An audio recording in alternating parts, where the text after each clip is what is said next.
বুধবার দুপুরে জানাজা শেষে সাবেক প্রধানমন্ত্রী ও বিএনপি চেয়ারপারসন খালেদা জিয়াকে দাফন করা হবে তার স্বামী জিয়াউর রহমানের কবরের পাশে।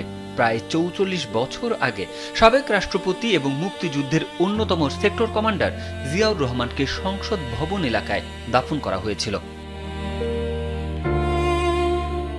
নিজের প্রতিষ্ঠিত রাজনৈতিক দল বিএনপির স্থানীয় নেতাদের মধ্যকার বিরোধ নিরসনের জন্য 2 দিনের সফরে ১৯৮১ সালের ২৯ মে চট্টগ্রাম গিয়েছিলেন তৎকালীন রাষ্ট্রপতি জিয়াউর রহমান। তার সহকর্মী ও কর্মকর্তাদের বিভিন্ন সময়ের বিবরণ অনুযায়ী প্রথম দিন নেতাকর্মীদের সঙ্গে একের পর এক বৈঠক শেষ করে মধ্যরাতে ঘুমাতে যান জিয়াউর রহমান।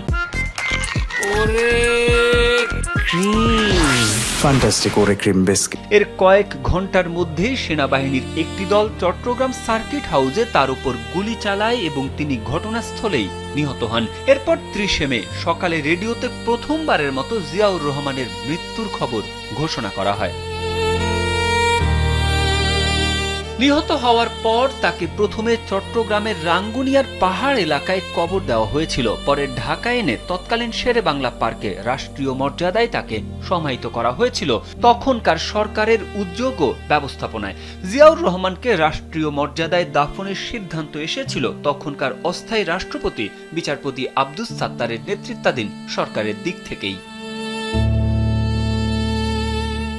আব্দুস সাত্তারের মন্ত্রিসভায় উপমন্ত্রী ছিলেন এবিএম রুহুল আমিন হাওলাদার। জিয়াউর রহমানের জানাজায় ও দাফনেও উপস্থিত ছিলেন তিনি বলেছেন, প্রস্তাবটা বিচারপতি আব্দুস সাত্তারেরই ছিল। ক্যাবিনেট তার সর্বসম্মতিক্রমে চূড়ান্ত করে। পরে সেনা প্রধান এরশাদও তার সমর্থন করেন। এর কারণ হলো জিয়াউর রহমান যেহেতু বহুদলীয় গণতন্ত্র প্রতিষ্ঠা করেছিলেন, সেজন্য সংসদ ভবনের কাছে দাফনের চিন্তাটা করা হয়েছিল।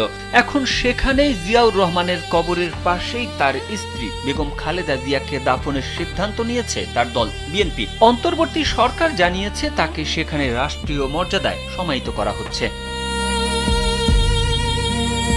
তারেক আহমেদ, কালবেলা।